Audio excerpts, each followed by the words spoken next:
Okay, hi everyone. This is Group 5 and we will present the poetry for children. So I hope all of us will be excited for our new learnings. And let me introduce to you the discussant for today. So next slide. Oh, I'm the one who's presenting, sorry. So the discussant for today's video is me, Princess Bianca Marie Javier Balagot, and also together with Cruz Rachel Anne Marie, and then the third discussant is Laurenti Nicole, and last one, our cutie sister Davy Grace Podeliana. So for our next slide, it will be led by our beautiful discussant, Rachel Anne Marie Cruz. So please actively participate with this one so you will have a recitation score. Okay, so please type 1 if you are ready for our icebreaker. Okay, thank you so much, Cardino, Quedado, Parilla, Pamplona, Flores, Faner. Very good, Gohar. Vas, Rendon, perfect. Thank you so much. So you can now start, Rachel, for our icebreaker. Thank you so much, Ms. Balagot, for your introduction. Hello, everyone. Good morning. I'm Rachel Anne-Marie Cruz, and I'm your first discussant for this topic. But before we proceed with our discussion, let's play a game. Let's play a game first. Next slide. Okay. So, our icebreaker will be answered by group. And since this is a collaborative game, I only need one member from your group to answer. So, you better decide now who will comment your answers. But before we go on our mechanics, kindly check the surname of your group representative and your group number. For example, Cruz dash group 5.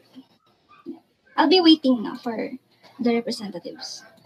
It is either your assigned group rep or your member. Whomever is interested to take part of answering will do. Just choose one representative. We have 1, 2, 3, 4. Okay, complete. Okay. For answering, you have to comment your group number and then your answer. And the first person to comment down will be accepted. Of course, the answer must be correct. Group cooperation is essential, so all members shall cooperate with their group. So there's a greater chance that you could gain points. So our game have 3 rounds. For first round, you will get 4 points, 5 points for the second round, and for the last round, you could have a chance to gain 6 points. And of course, there is a limitation in giving points. No? For the first round, we will accept 4 correct answers from 4 representatives. 3 answers in second round, and for the last round, we will only accept 2 participants or representatives. You will be given 30 seconds for each round, and once you heard the beep, you must send your answers immediately. Am I clear? Please type yes if there's no confusion. Slide. Okay, our game is about guessing the rhyme. All you have to do is guess the rhyming word, but our game has a twist. For every round, you will be given sentences, and all you have to do is to identify what letter is being described, and that will be the correct answer for guess the rhyme. So let's see the example. Here, we have the Jack and Jill. So Jack and Jill went up what's the rhyming word? Please chat in. Comment down.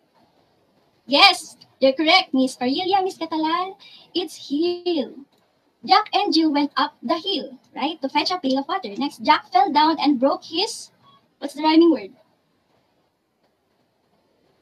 Yes, crown. Jack fell down and broke his crown, and Jill came tumbling after.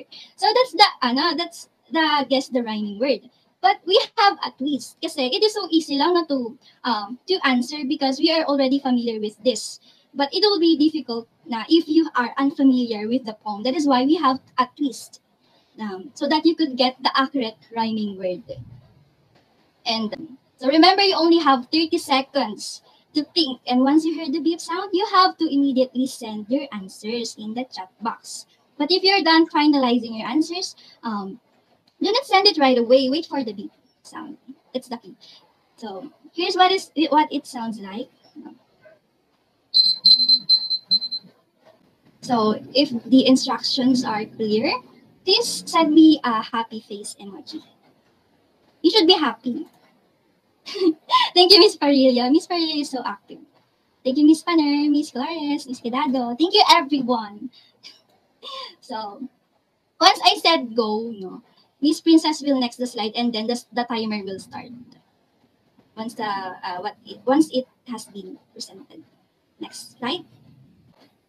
I will count three now, and then you will start thinking and deciding the answer. Are you ready?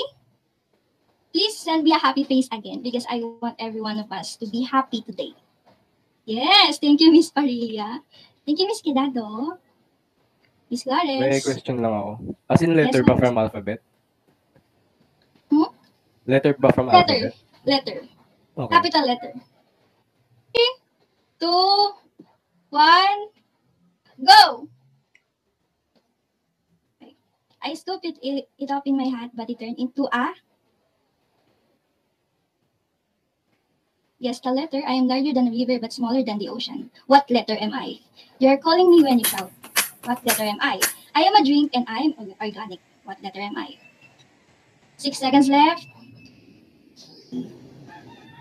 1.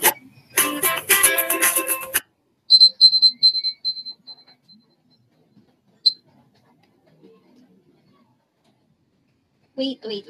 There's a problem here. No. Well, you're guessing the letter of each sentences. And there's a 3.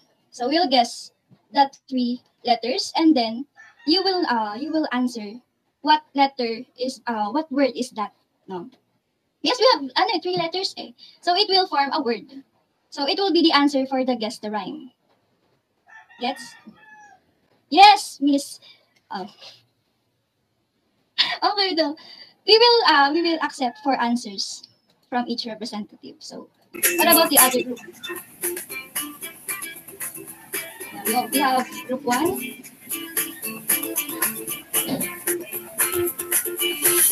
Okay, group 2. Well, I'll give consideration on this part, no? But the second round will be, we have to follow the rules now. Okay, thank you for that. So let's now reveal the answer. Miss Balagat, please. What's this one? And the answer is C-A-T. The rhyming word will be cat. No? I scooped it up in my hat, but it turned into a cat. So that's the rhyming word. No? We have Miss Rendon from Group 6, Mr. Gohar from Group 1, Miss Panner from Group 2, and Miss Quedado from Group... Yes, Miss Quedado from Group 2. So congratulations from that group. So we'll proceed now to the second round. There's no consideration on that part, Nano, because I know you already get this now. Is that clear? Yes. Yes, thank you. Okay, next. For the second round, may I know if you're all ready? Please chat.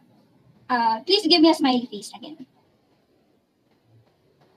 Okay, thank you. Thank you, Miss Perilia, Mr. Gohar, Miss Quedado, Miss Bass, Miss Cardina. Okay, in 3, 2, 1, go.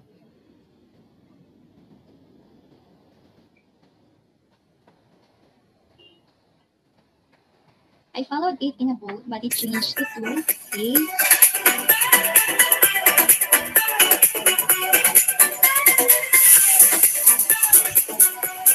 Wala pa! Oh! We're not finished yet.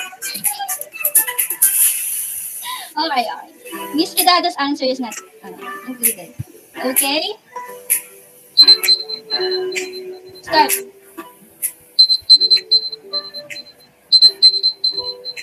Hold on.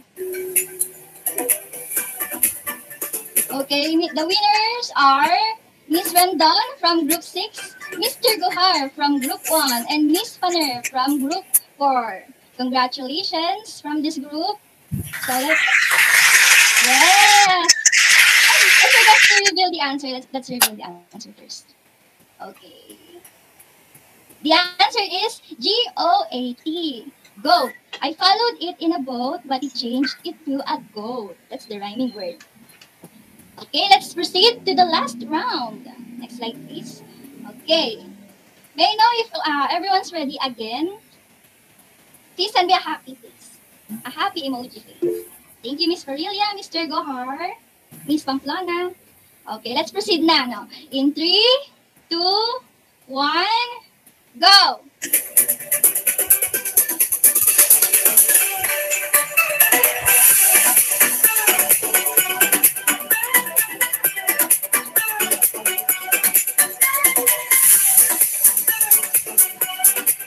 Wait 3 seconds, more seconds.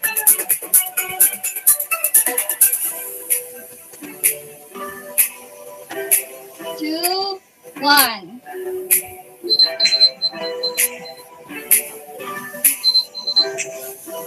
I will only accept 2 representatives. Congratulations. Let us reveal first the answer. Slide. The answer is right. So congratulations, Miss Rendon from Group 6 and Mr. Gohar from Group 1. Yes. Okay, so we are now done with the icebreaker, with the game. Thank you so much for your participation. Now let's proceed with our discussion. Next slide. Okay, so our topic for today, our first topic is about, next slide, about the definition and description of poetry. So poetry is a creative form of expression that uses rhymes to convey thought and emotion. And I know we are all well informed with the definition of poetry because we are learning this already ever since we were in kindergarten. And just to let you know, poetry is similar to musical score that needs to be performed by human voice to be fully appreciated. So when we say musical score, it is a music sheet wherein musical symbols are printed on it. And the most specific and apparent aspect of the connection between poetry and musical note is that both of them depend on the rhythm, on the rhyme, on stress patterns, alliteration, and assonance in order to express the essence of emotions and feelings of a person or the writer. And the reason why musical score is said to be similar to poetry is that in reading musical notes, people do learn about its symbols and comprehend the music as a whole before they perform it. Just like in reading a poem, we all know that it isn't easy to understand the complexity of every word, and often we tend to Google the word, right? But it is said that through oral reading, people could easily interpret a poem, and this strategy is helpful for a quick recall and obtaining good comprehension. Again, in musical note, people perform and sing, and in poetry, readers interpret and vocalize the piece. Both of them need the engagement of the human voice in order to uncover the beauty of art. Next slide. Okay. Poetry is the first piece of literature introduced to a child, and these are nursery rhymes and lullabies. So nursery rhymes are a natural start up to literature for young children or preschoolers. And with this help, they could naturally acquire language and knowledge without being forced to learn. Also, poetry could be entertaining for young children in the style of short rhyming songs and animation. And young children, I believe that um, they could actually learn best when their guardians give them things to observe, sounds to listen, and be engaged with the environment. So there are instances that the child was often left in front of their television to watch nursery rhymes. No? But there might be a possibility that the child would rather choose to watch nursery rhymes and instead of wanting to play with toys. But somehow it is really considered an average. It is really considered that it is good, and watching nursery rhymes are helpful for a child in order to obtain fluency in the English language. So in that way, their memories are will be trained because of visual and auditory senses that helps them to remember things such as shapes, colors of nature, and of course the words. It is really easy to remember words, especially when it is repeatedly uttered. Next slide. Okay. Now let's move on to the Mother Goose rhymes or nursery rhymes. So, traditional nursery rhymes are usually referred to as Mother Goose rhymes. This contains short songs, lines, and that are frequently read or sung by young children. And by the way, nursery rhymes are traditional poems for children. Next slide. Okay. The figure of Mother Goose is an um, anonymous writer of a collection of French fairy tales and later of English nursery rhymes. That's according to Wikipedia. So Mother Goose rhymes never lived somewhere or existed as a person. It was a moniker, a pseudonym, or it is a fictitious name. And numerous unknown authors are behind that children's literature.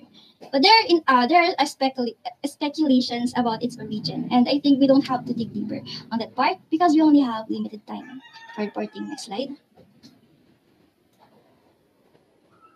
Next slide, please. Okay.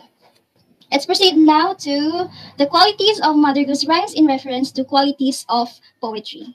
First, we have the musical and rhythmic quality. So the musical and rhythmic qualities are the most important part of nursery rhymes because children are attracted mainly. Excuse me. Excuse me. I burped. So, children are attracted mainly by the sounds, rhymes, and rhythms. That is why most children dance and sing along to this song. An example of this is Little Miss Muffet.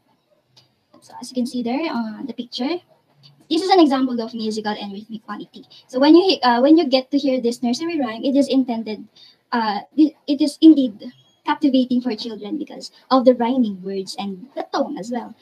It was really the tone was really easy to remember. That is why children often sing along to this song. Next slide. Okay. For the second one, appeals to the imagination. An example of this is Jack and Jill. So, the poet enables readers to experience what he has experienced and seen. Also, they employ associative, sensory, and descriptive words and expressions in their work. That's according to the quality of poetry in general. And in the quality of Mother Goose rhymes, the author utilizes actions because they know that children enjoy listening to nursery rhymes when the words could appeal to their imagination. So we have here Jack and Jill. Miss Clares, please read this this poem. And Jill went up the hill to fetch a pail of water. Jack fell down and broke his crown, and Jill came tumbling after. Okay, thank you for that, Miss Clares. So, as you read the lines, we were able to imagine the scenery of the happenings in there, and it does appeals to our imagination, right? So that's the aim of Mother Goose rhymes. Next slide. Next is humor. In humor, children find it interesting when they hear some unusual sounds and entertaining rhymes and rhythms. An example of this is "Here we go round the mulberry bush." So I think this one is considered funny because when you listen to it, there are unusual sounds that are uttered whenever they do something like washing hands, wash face, combing hair, and that. So you can hear some imitation of sound from their actions. Next slide. Okay. We have the story interest. In story interest, of course, a poem must contain universality and meaning. Its goal is to generally hook the emotions and thoughts of people. So a writer of children's literature must consider the needs and interests of children. And nursery rhymes share values, attitudes, and social norms and provide a chance to shape a child's perception of reality and develop their personalities to grow as a good individual. Next slide. Okay, we have the variety of the subject matter. So this is about different subjects or topics that a poem has. And in traditional nursery rhymes, these ideas could be about nature, animals, life, and anything that is undoubtedly engaging and entertaining for children. So we have here then examples, the varieties. Next slide. First, we have the animals. So, of course, it talks about animals. It's all about animals. So, an example of this is Old MacDonald had a farm. So, as you can see, it has chickens, it has pigs, cows, and many more animals. Next slide. Okay, we have the dialogue. An example of this is Pussycat, Pussycat. So, let me read this to you. Pussycat, Pussycat, where have you been? I've been to London to visit the Queen. Pussycat, pussycat, what did you do there? I frightened the little mouse under her chair.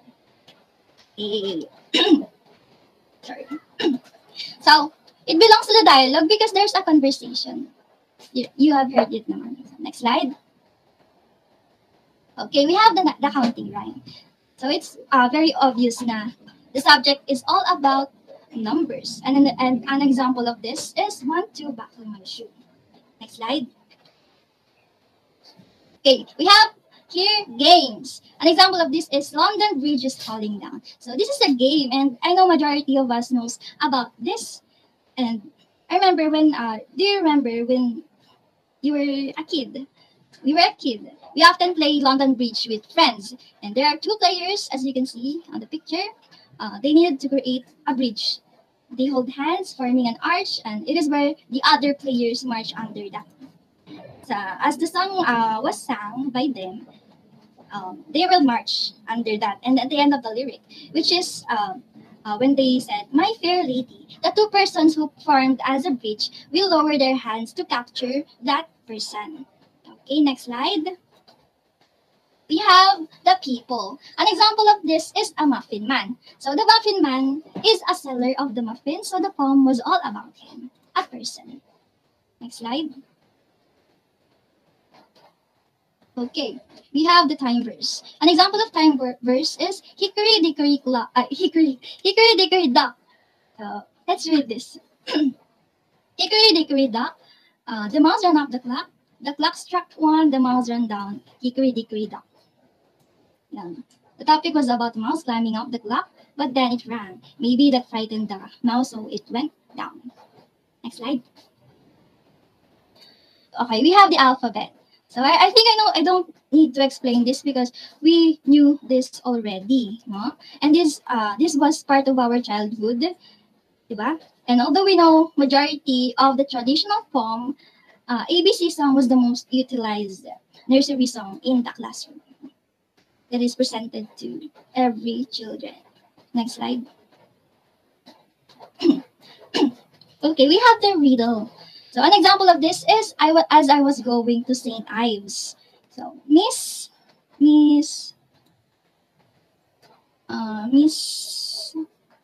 Parilia, can you read as I was going to St. Ives? Wait a minute. Isusum ko.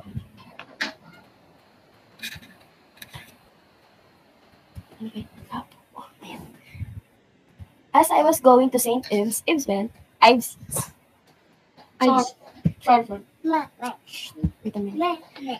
Wait a minute, guys. I met a man with 7 wives. Each wife had 7 sacks.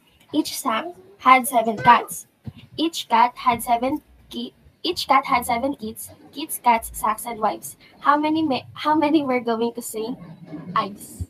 Okay, thank you so much, Miss Parilia. So that's an example of riddle, no? It always leaves a question statement that could confuse our minds, but it is a great way to exercise our logical thinking. But we will not answer this riddle now because we may run out of time. So we will move to the next slide. Next slide, please. Okay, we have the tongue twister. Who wants to read Peter Piper? Miss Salyosa, please read the tongue twister. Peter Piper picked a peck of pickled peppers. A peck of pickled peppers Peter Piper picked.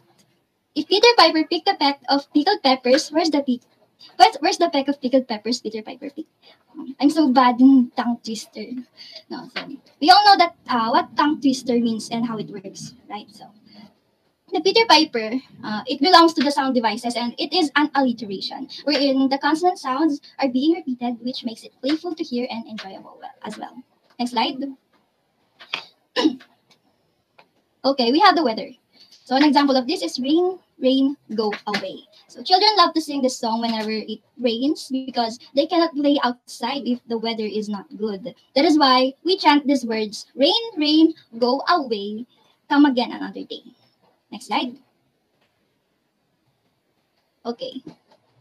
So we have the accumulative. This is about a poem that is written in like the first stanza is repeated on the second stanza, but there's an idea added to it, and same goes to the third and the fourth, and until the story is completed. So you will understand what I meant to say if you try to watch this the house that Jack built on YouTube.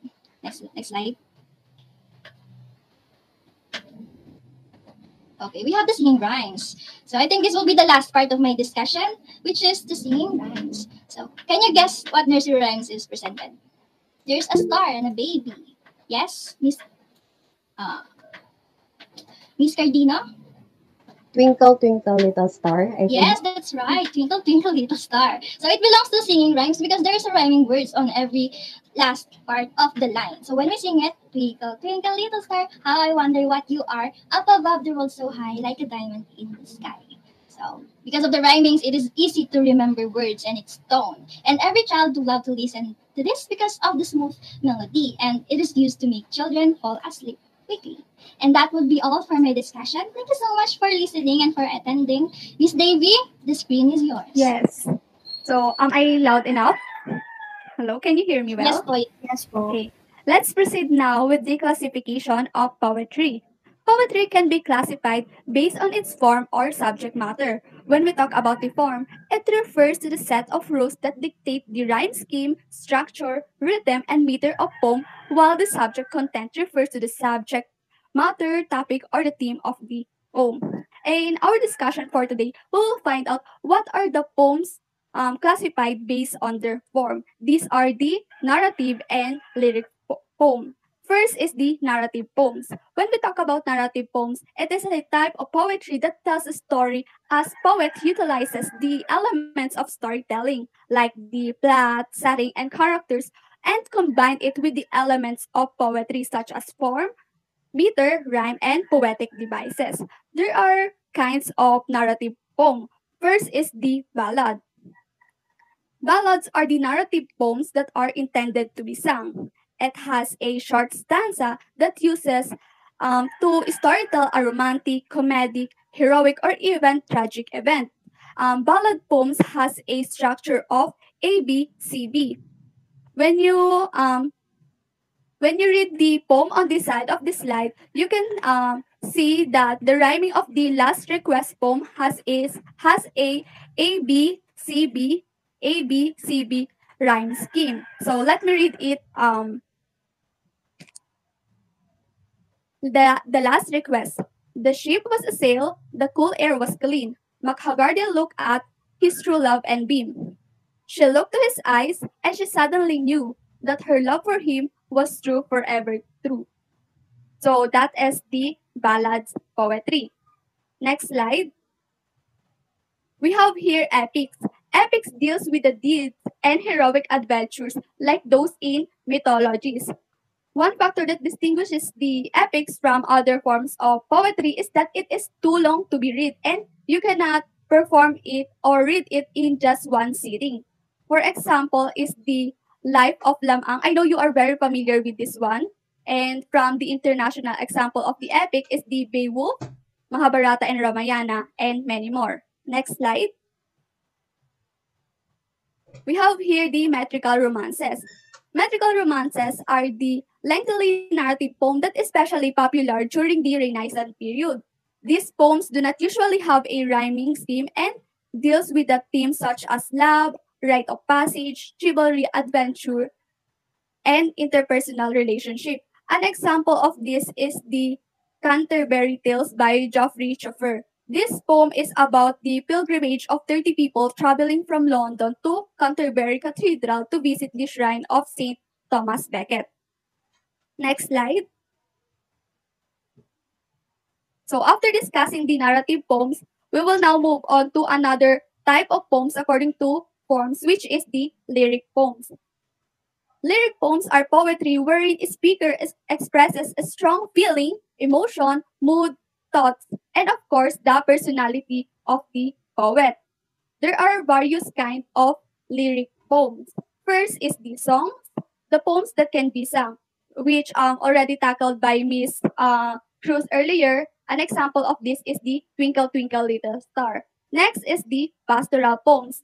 Pastoral poems are about exploring the relationship between humans and nature and for romanticizing the ideals of a simple country life, especially shepherd and rural scene. Example of this is the Christopher Marlowe's The Passionate Shepherd to His Love. I know you are familiar with this because this poem is being discussed in junior high school, which is it is about the shepherd expressing his um compliments about the about courting a lover. So it actually has a reply by Sir Walter Raleigh entitled The Nymph's Reply to the Shepherd. Next is the sonnets. Sonnets are the form of poetry that was created during the Renaissance period. English sonnets consist of 14 lines. It has 3 quatrains, meaning there are 3 stanza with 4 lines and 1 couplet, a 2-line closing stanza. The rhyming scheme of the English sonnet is AB, CD, EF, and GG. So the popular example of sonnet is the Sonnet 18 by William Shakespeare. Next is the elegy. Elegy is a meditative poem that expresses grief or deals with sorrow and death. So it is a poem that you can make when you are mourning for someone. Example of this is "O Captain, My Captain" by Walt Whitman. Lastly, the ode. Ode is a poem that expresses unexpressed feelings or praise for someone or something. Next slide.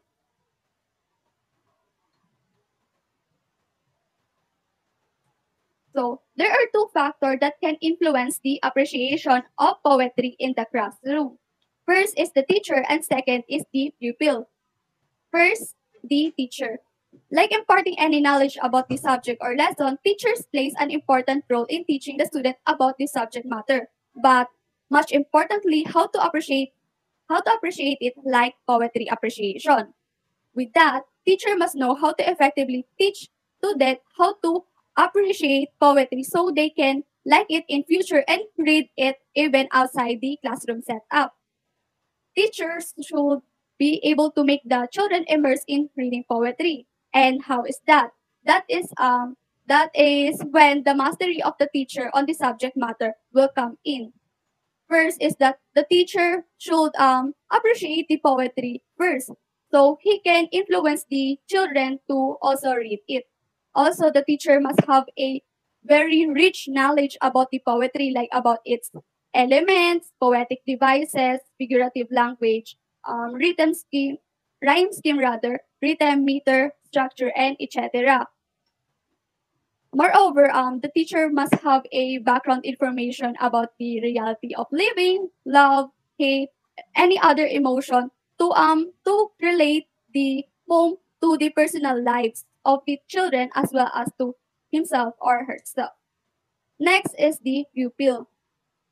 When teaching the students, the teacher must know how the pupil how the teacher must know how to capture the interest of the pupils when teaching the poetry. Like for example, is attracting their level of interest and background.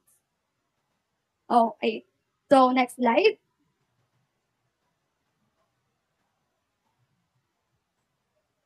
We are now tackling the values of poetry.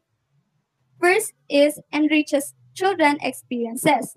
Through reading poetry, children can travel through their imagination, learn perspective from poets, and feel various of emotion, which can teach them a lot of valuable lessons.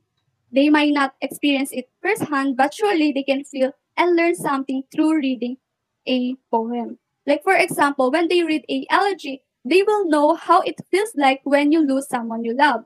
Or another one is when they read pastoral poetry, they can have an idea how does it feel to live in a rural areas. Second is to develop correct enunciation and pronunciation of words. When reading aloud and reciting a poem, it can definitely improve their speaking skill as they can practice their voice, speech, volume, and articulation of words. Next is the developed literary appreciation. So, like what I am talking earlier, if the teacher can immerse the students to reading poetry, it is a big success to develop their literary appreciation. Fourth is to develop the imagination of the students. Poetry creates vivid images through language. So poetry does not immediately give the image to the students. Rather, it describes the image. So with that, it can stimulate the mind of the readers to think about what is being written about, and with that, they can picture it out. So with that, the imagination is being enhanced. Fifth is the enlarges the vocabulary. Of course, when we read a lot, you can encounter a lot of words that can contribute to your vocabulary. Six is the improve the aesthetic sense. Poetry possesses an artistic elements or aesthetic way of expression which children can adapt. So with that, creativity is an essential skill. So if they read a lot of poetry, the creativity is being boosted.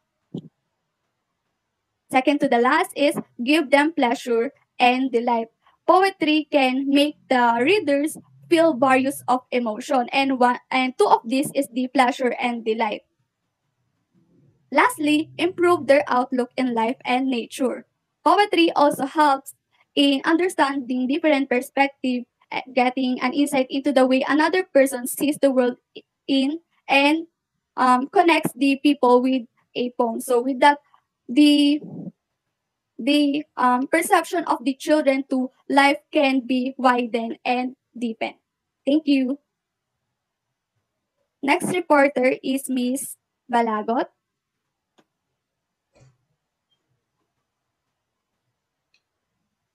Okay, thank you so much, Davy, for teaching us the values of poetry and also racial.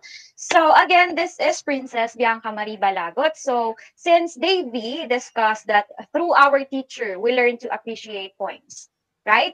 Um, let's go back to that one. Okay, so teacher is one of the influencer that we appreciate poetry. Now, the question here is how are the teachers going to teach this poetry so that we can appreciate it? Okay, what's the game plan of our teachers so a child will admire poetry? So let me explain the teachers' strategies to make their students love poetries. So number one suggestion in teaching poetry appreciation is do not assign a poem for home preparation.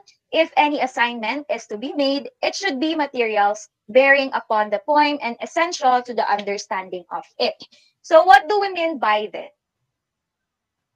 College students who have encountered a lot of English words by this age, sometimes we still don't comprehend the poem properly, right? So how much more the junior high schoolers or elementaries will understand the poem. So how are they going to appreciate the poem if they don't understand it? So for us, as a future teacher, for us to help them learn the meaning of the poem, don't assign a poem for home preparation or make it as an assignment.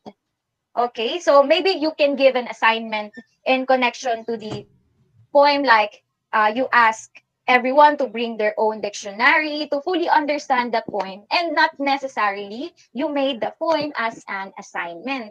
So, in short, we suggest that poems should be discussed in the class. Okay, did you get that, future teachers? So, for the second one, the suggestion in teaching poetry appreciation is an excellent technique is for the teacher to read the poem first and let the children catch the sound and rhythmic movement.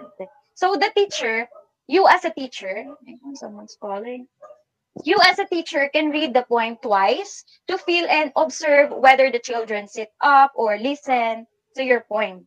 Okay, so wait for children's or students' reactions or comments, but it is suggested that you don't ask questions like, children, did you like the poem? So why we should not ask them that question? Because some students will probably answer no, and you will be annoyed since you prepared that point, right? So imagine you prepared the poem, you search for it, and they answer that they don't like the poem. So, no, you let them react however they want. They don't like it, it's okay. They like it, that's better. Okay, and what should we do? Encourage them to give a reaction to the poem, and we will see the ones who appreciate the poem. And if there's none, then we can now teach them what's the meaning of the poem. Okay, so all in all, the point number 2 ends with read. You as a teacher, you read the poem twice for them to catch the sound and rhythmic movement. Okay, and the third point is anticipate difficulties with some words. So this has been um,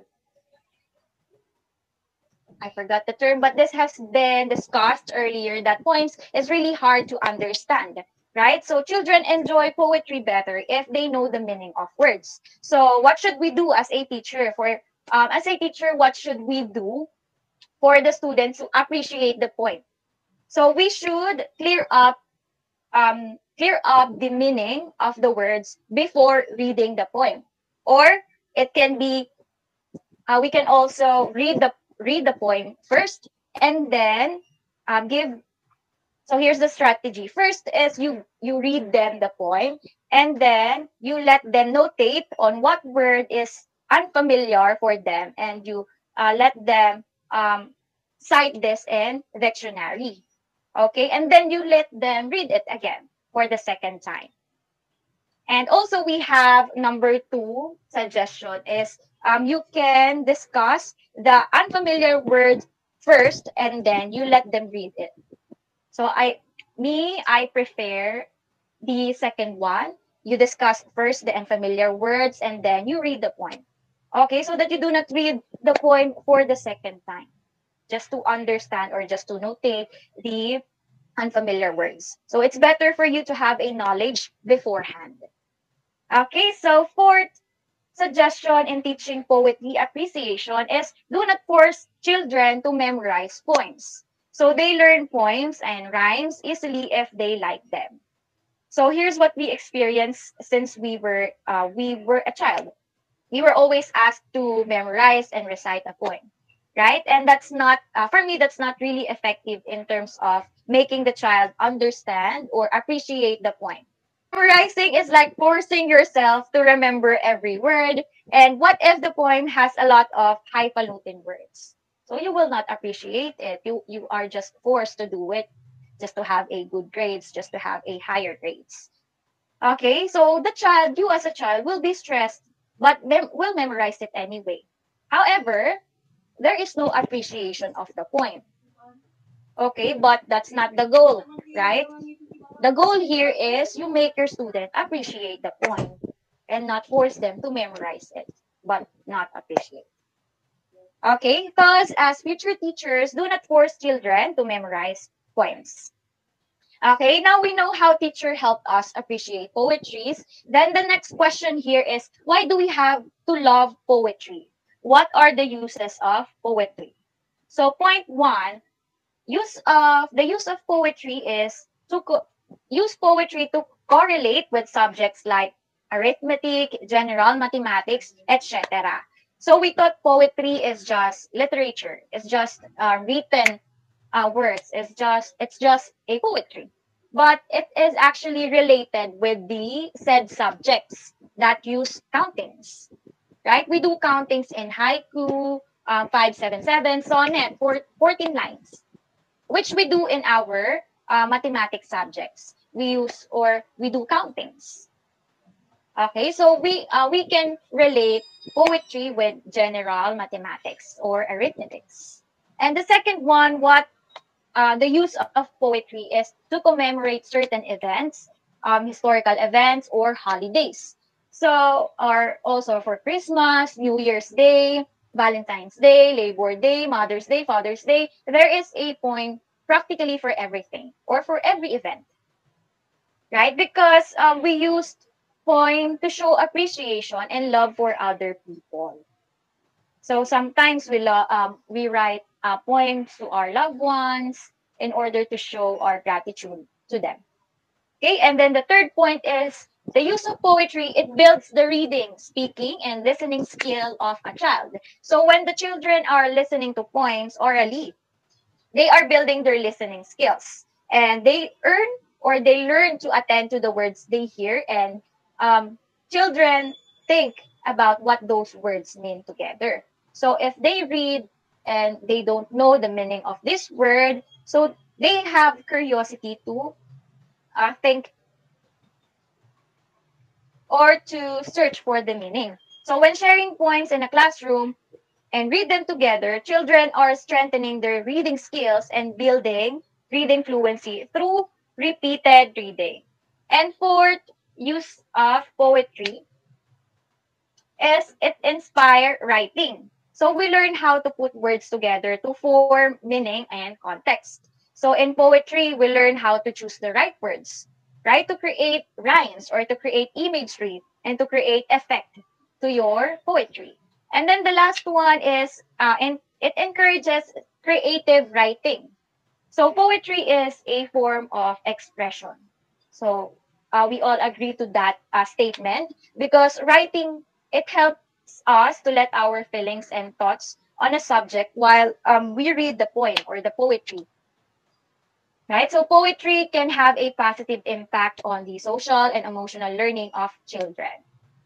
It can put things into words that children may not know how to express otherwise. So those who don't like to verbalize their thoughts, they write it in through writing a poems. Okay, and my last topic for this one, I hope you're still with me and you're still learning, you're still notating what we are discussing. It's the basic elements of poetry. So what are the basic elements of poetry? Let me just show you the meter and the rhyme. So what's the difference between meter and rhyme? You can read this one, meter and rhyme, but let me show you the example. So in the English language, rhyme and meter are two important aspects of poetry. So rhyme occurs when two words share the same sound. So rhyme share the same sound ending. Okay, for example, sing, ring. So that's rhyme. While the meter is the occurrence of stressed and unstressed parts of a series of words in a line. So you can see here these looks like a bottom half of a circle. It's called bereave, if I'm not mistaken, and it indicates unstressed syllables. Okay, so the half circle is the unstressed syllables, and the slash indicates stressed syllables. Okay, and then next basic elements of poetry is scheme. So it is scheme usually referred to by using letter to indicate which line rhymes. So let me show you the picture. So this is the line scheme. So A, B, C, D, B, E, F, E. So that's the line scheme. And for the last one, stanza versus verse. So what's the difference with this one? So stanza is the opposite of paragraph, whereas verse is considered to be the opposite of prose. So note, a stanza is a group of lines in a poem, group of lines. So there is a space. You can see here there is a space, but in verse, there's none. Okay, so verse can refer to a single metric line, and stanza is the poem itself. So that is the main difference between stanza and verse. So do you have any questions? But I hope you do not have any questions since we have discussed it in detail. So let me call on Ms. Laurenti to discuss our last topic. Thank you. Okay, thank you. I am Nicola Renden. I will discuss the steps in teaching a poem. So next slide, please. Next slide po. Yeah, so now the first step in teaching a poem is the preparation. So the first part of the preparation is the mastery of the subject. So teaching starts with determining what topic to teach or what activities to do. The lesson must be known by the teacher first before they will be transferred to the pupils or students. So when teachers master topic, there will be a smooth flow of teaching learning process, and they can ensure that they are teaching the right ideas theory, and other matters to the students. So with this, teachers can match the instructional materials to be used if the lesson is already mastered by the teacher. So next slide, please. Okay, now. So the preparation of the lesson plan. So effective lesson planning contributes to the successful learning outcomes for students in several ways. So planning lessons ahead of time means teachers enter the classroom fully prepared to teach new concepts and lead meaningful discussion. Instead of figuring things out as they go. So effective lesson plan, a well-designed lesson plan helps students and teachers understand the goals of an instructional module, allows the teacher to translate the curriculum into learning activities, aligns the instructional materials with the assessment, aligns the assessment with the learning goals, and help assure that the needed instructional materials are available. They can. Okay, now we have the preparation of devices. So, especially now that we are most of us still conduct online classes. So preparation of laptop, internet connection, microphone, and other devices are important to be prepared. So preparing your devices and making sure that everything is in good condition is important, so that the discussion will be smooth and continuous. So aside from that, it also avoids any interruption, and it is also can be very helpful for your students to focus more. It is important to prepare for teaching classes so that you can lead a productive and engaging lessons for your students. Have the part two, which is the introduction. So first one in the introduction, we have the motivation. So when we say motivation, motivation is a word derived from the word motive, which means needs, desires, wants, or drives within the individuals. It is a process of stimulating people to actions to accomplish their goals. So now, motivation is an internal process, whether we define it as a drive or need in a motivation. So the essence of motivation is to energize and persistent goal-directed behavior. So motivation is influenced by the satisfaction of needs that are either necessary for sustaining life or essential for well-being and growth. So including a motivation like motivational activities to your class before starting your lesson will really help your students to engage and be very participative to your class. Okay, next po. So now, the motivation, it has, we have here types of motivation. So the first, we have the psychological motivation. So psychologists define human motivation as the process by which activities are started, directed, and sustained so that the certain needs are met. Needs can be needs that are psychological, for example, are um, needing a valid needs of food, water, and such. So the most common examples of motivation in daily life are driven by pleasure or pain. Like pleasurable goals include survival, accomplishment, fun, taste, and curiosity. So motivation driven by pain may include fear or loss, rejections, and such. So now we have next slide po. So now we have the conscious motivation. So healthy adults are generally aware of what they are doing and other reasons for doing it. So conscious behavior is in psychology derives from conscious thought process, those thoughts of which we are actively aware of. It is basically any behavior that is completed willingly with intent derived from your own volition. So motivation is not by product of a unconscious behavior. There is a evidence pointing to the contrary that every action is deliberate and the driving force behind each action is the combination of awareness, inclination, and ability. So fusing these three will create a motive. This in will turn to the proper person to the particular task. So next slide. Now we have the social motivation. So social motivation is the idea that people in general have a motivation to engage with each other or with other people to interact with other with other people in creating a motive towards something. So that's been very important to human survival. People tend to not survive sometimes very well with their own. So social motivation as a whole is very important for understanding individual differences in social behaviors because each person has their own motivations and their motivations may be even changing throughout the course of the day.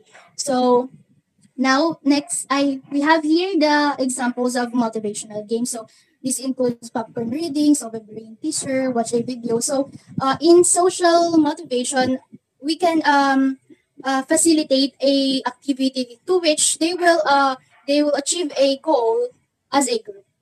Okay, now we have the presentation devices. So platforms we use to facilitate the discussion. The following are some of the examples. So PowerPoint, Canva, Preslate, SlideCam, and such. So next slide po. Now we have the vocabulary development. So presenting some uncommon words before the presentation begins. This gives the students the idea about some unfamiliar words to them. This will prepare their vocabulary. So vocabulary development is the process of acquiring new words that children need to have a rich vocabulary. Children need to have a rich vocabulary that continually grows through language and literacy experiences in order to comprehend and construct increasingly complex texts and engage in an oral language for a variety of social purposes. So, focusing on vocabulary is useful for developing knowledge and skills in multiple aspects of language and literacy. This includes helping with decoding, phonemic awareness, and phonics comprehension, and also the fluency. Next slide. So now we have the third part, rather, is presentation. So first we have here the first reading. So this is clearly students will read the poem for the first time. So first reading will be a good start for them to learn and acquire new vocabulary from the poem since it will awake your minds to read and understand the poem. So we also have the intellectual discussion. So intellectual discussion is often used to describe intensive reasoning and deep thinking, particularly in relation to subjects that tend to spark deep discussion as a literature. So intellectual conversation sometimes that sounds a little bit pretentiously. What it really means is that you can talk about the stuff you're learning in class or just whatever stuff that you are interested in general, and it will really get into the engagement of students with each other. So without them getting bored or making fun of this certain topic. So an intellectual conversation isn't necessarily one where people discuss like what they call intellectual topics or whatever complicated topics it is. So next slide. So intellectual conversation can and is about anything and is more than in the way of thinking that happens here. So people here are much willing to dig into much deep ideas deeper, explore alternative interpretations, and think beyond any issue of face value. So this includes interesting conversations about aesthetics, psychology, literature, and even our childhood. So this helps build this style of thinking extremely interesting and enriching conversations. Next slide po. So now we have the second reading by the teacher. Yes. The fourth part is the second reading by the teacher. Aesthetic discussion. This time, teacher will read the poem while using aesthetic methods. So there is a growing interest in aesthetic methods through which students are expected to use their knowledge in new and creative way. This will capture the students' heart and mind to be more interested and somewhat intrigued about the poem. Next slide po. So now, the fifth part is the memorization. So under the memorization, we have the culminating activities. Children will get attracted by all the interesting murals, also by different amusing activities in the classroom. This is a place where children can develop their language, cognitive, social, and emotional skills. So there are many groups and individual activities where children can build up their confidence by interacting with other people. So, culminating assessments are simply assets that are complete at the end of the unit. So, teachers can assess students at the end of the learning in a few ways. One example is the culminating project, which is a task that asks students to apply the knowledge and skills they develop throughout the unit in one product. So the activities includes drawing, dramatization, composition, reproduction, choral reading, or choral speaking. Next slide po. So we are done with the 5 steps of teaching a poem. Now, poetry in the classroom. So young children enjoy the sounds and language poetry, or what they call nursery rhymes. Poetry is the genre that is most frequently used inappropriately in classroom for memorizing and handwriting exercise. Poetry is frequently ignored and hardly discussed until the dreaded poetry unit arrives and overwhelms students with abstract forms that they must decipher in order to discover the hidden meanings. So instead of being given opportunities to develop a lifelong love of poetry, this often leads students in developing a lifelong disdain of poetry. So next slide po. Okay, now we have here the student listening to and saying poems. Can someone read it po? Can you please read Miss Flores? Hello, the slide po ba? Yes. Okay. Poetry in classroom. Students listening to and saying poems. To start, educators and libraries should provide even the youngest kids numerous opportunities to hear and recite poetry. In other words, poetry needs to be shared both orally and in writing. Students can read poetry written by excellent poets as well as poetry written by their classmates. Since poetry was initially an oral form of literature and still significantly depends on listeners' auditory sense, it should be introduced to kids first and often. Okay, thank you. Next slide po. Can someone read this po? Reading poetry aloud to children. Miss Pamplona, Ano pong babasahin? the slide. Poetry in classroom. Reading poetry aloud to children. On a daily basis, it is better if the pupil should hear poetry read aloud. Reading poetry aloud with expression is beneficial in bringing children's attention to literate language. According to Alster and Haniers, 2002, study of how kindergarten to fourth grade teachers shared poems with their pupils. It's ideal to avoid positive interactions with 1 to 3 poems at once. Too many poems at once from students or make it boring. Before reading the poem aloud, introduce it to the class by connecting it to something else or by briefly explaining the issue. State the poem's title and start reading. After you finish, be sure to announce the poet's name so that students can find the authors they particularly like. In addition, the following tips will help you read poetry well. Okay, thank you so much. Now, since we are running out of time, next slide po. Let's proceed to the importance of teaching poetry to children. So, reading poetry helps children about voice, pitch, volume, and inflection. While these are mainly functions of speech, they are also incredibly important for children learning to read. So, poetry can teach young readers about speech patterns, which can give them cues to the words on a page. So, additionally, rhyming can help kids identify sounds in words and identify word families. So it also builds a vocabulary. Okay, thank you so much. And may I call on the next discussant to facilitate the activity? Thank you po. Okay, thank you for that informative discussion, Miss Laurenti. So, we are now done in our discussion. Let's proceed now with our last activity. Are you ready now, classmates? Kindly please open your camera so we can see your beautiful and handsome faces. Please, next slide. So they will be informed about our mechanics. This game is called Odd One Out. The direction of this activity is choose the odd one among the given 4 choices per category. There is a simple check if the choices have 3 incorrect and 1 correct answer, meaning you are going to find among the choices which one is the correct. For if there is a wrong mark, meaning it has a 3 correct answer and 1 incorrect answer, meaning you are going to find which one is incorrect answer. Like for example, we have here the category of Noli Me Tangere, and it has the choices of the characters. A is Crisostomo Ibarra, B is Padre Damaso, C is Simon, D is Maria Clara. So you are going to find the odd one, which is not the character of Noli Me Tangere, and the answer is letter C.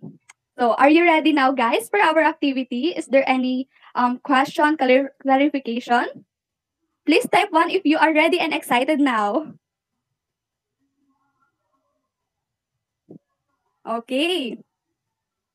So, let's start. Next slide. For our first question, who can answer? Please raise your hand if you know the answer. Yes, Miss Parilla? I'm not letter B. Is the answer letter B? No, it's not. Anyone? Miss Cardino? Oh, the answer is already revealed. Okay, Miss Cardino, you can answer. Or it's already revealed now, but my answer Yes, is letter okay. A You can also. explain it for the points. Uh, uh, it's the part of Miss Cruz that her example about the subject matter of animals is Old MacDonald had a farm. Okay. Correct. Next, for the number 2, who wants to answer? Miss Catalan? Hello, can you hear me well? Which is the odd one, the wrong one? Which one? Okay, go on, Miss Catalan. Cocomelon, D. And why?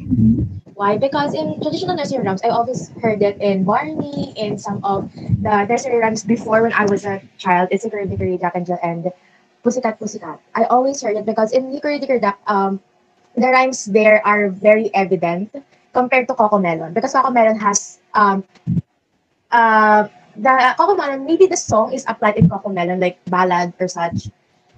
That's why it's the incorrect one in this question. Thank you po. Okay, great observation, Miss Catalan. Yes, the correct answer is letter D. Next question. Okay, that is a bit hard. Which one can answer?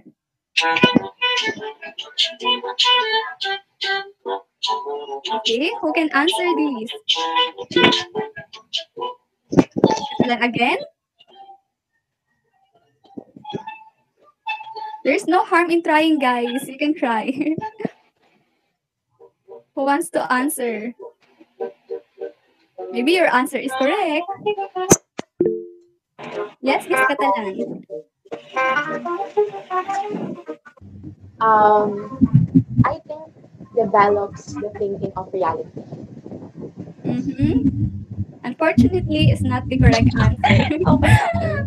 Okay. Okay, Miss Cardino. I want to try. I think the letter C. It's not illiteracy. It should be literacy. No, Oh, it's mali! not the correct answer. Okay, guys, you only have 2 choices.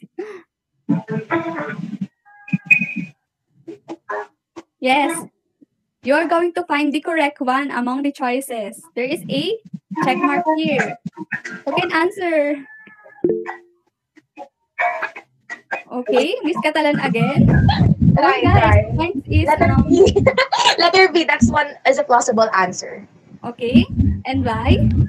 Because when the value of poetry is when children learn how to when reading poetry, children should be able to develop their correct enunciation and pronunciation of words. That's the essential value in terms of poetry when children are hindi, pala, sorry.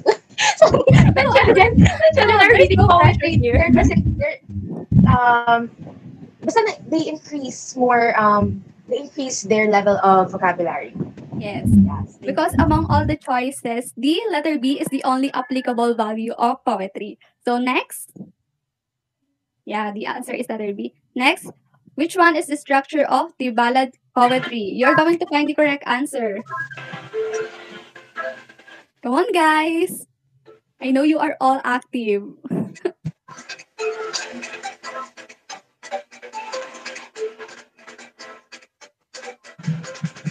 Who can answer? You're going to find the correct answer here, huh?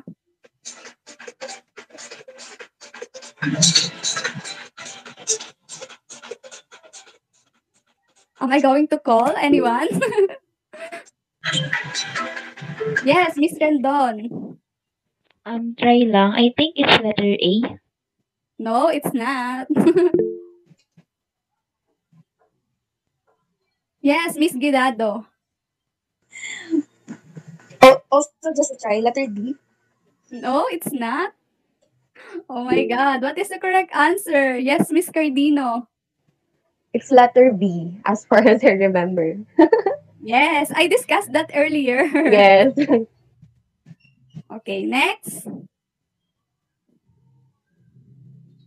Oh, you're going to find the incorrect answer. Which one is not belong to lyric poem?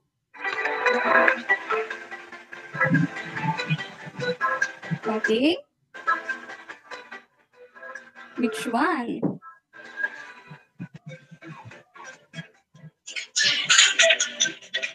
Clue, I'll give you the clue. It is the answer. It is the from the previous question earlier.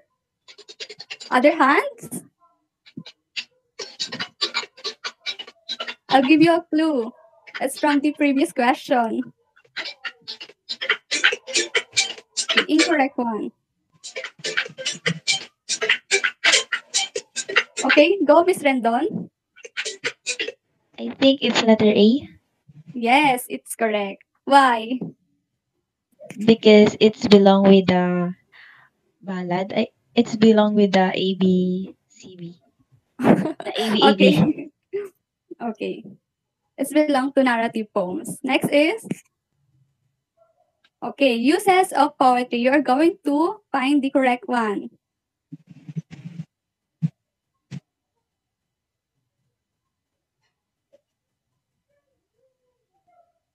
Who can answer?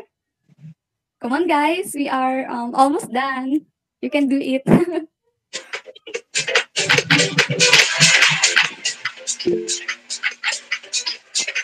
Yes, Miss Guedado.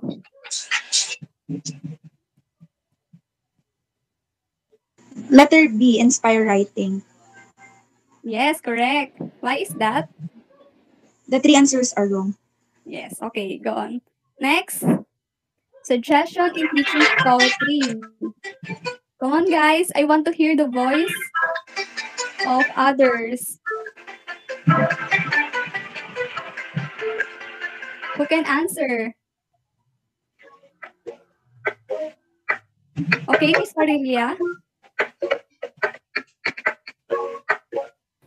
My answer is letter D. Ay, ano ba? Wait lang. Ano ba? Tama, di ba? The wrong? The correct one. The correct one. Which one? The correct one. Come on, guys. Where is Miss Kabunganay, Miss Edo, Flores, Pamplona, Rendon, Elioso? Come on, guys. You can gather points here. Which one do you think is correct answer? Yes, Miss Cardino? Ako ba? Cardino? Yes. My answer is letter A. What? Letter A? Oh, Because, no, it's not. no? Okay. Yeah, It's correct. correct. Yeah, it's correct. What do you think is the reason? Do not assign a home assignment. It should be help the student to understand. It should be discussed in front of the class. Ayun nga, for better understanding about the poem. Yes, good explanation. Number 8, we are almost done, guys. Oh, it is so easy. Guys, it's so easy. The incorrect one is what we are looking for now.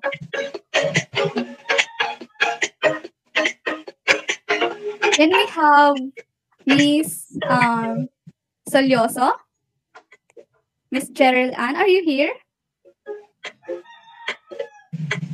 1, 2, Ay, 3. hello.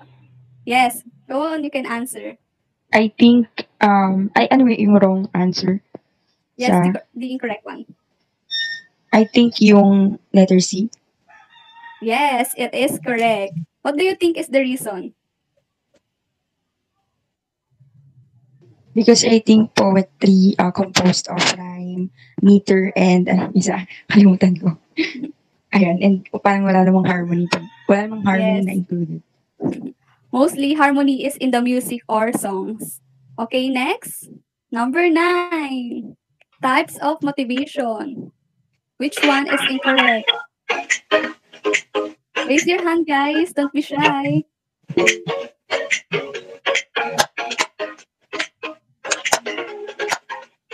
Miss Kabunganay, are you here? Kabunganay Melanie?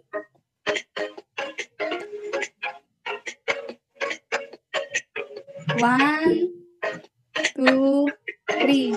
Okay, we will call another participant. Miss Flores, Miss Flores, are you here? Hello. I'm Okay. not sure. Hello. Am I audible? Yes, you are. Hello. Yes. Uh, I'm not sure about my answer, but I guess letter C or A. I think C. Okay, let's reveal the answer now. Yes, it is letter C. What do you think is the reason?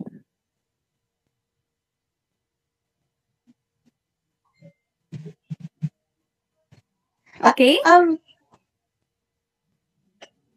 just bit information. It's okay. Okay, are we going to move on now? Yes, please. Number 10, last one, guys. We are almost done. Okay, I will choose from those who will raise their hand. Raise your hand now. The incorrect one in steps in teaching a poem. This is the last one, guys. Points is here. Yes, Miss Guidado. Letter A. Letter A. Do you think is that the incorrect answer? Yes. Okay, please reveal now the answer. Oh, it's not. It is letter D. So that's all. Thank you for listening and participating in our discussion for today. Thank I you. hope you Thank you all po. learned a lot from us. Thank you so much. Thank you po. Thank you po. Thank you Thank so you po. much. Thank you po.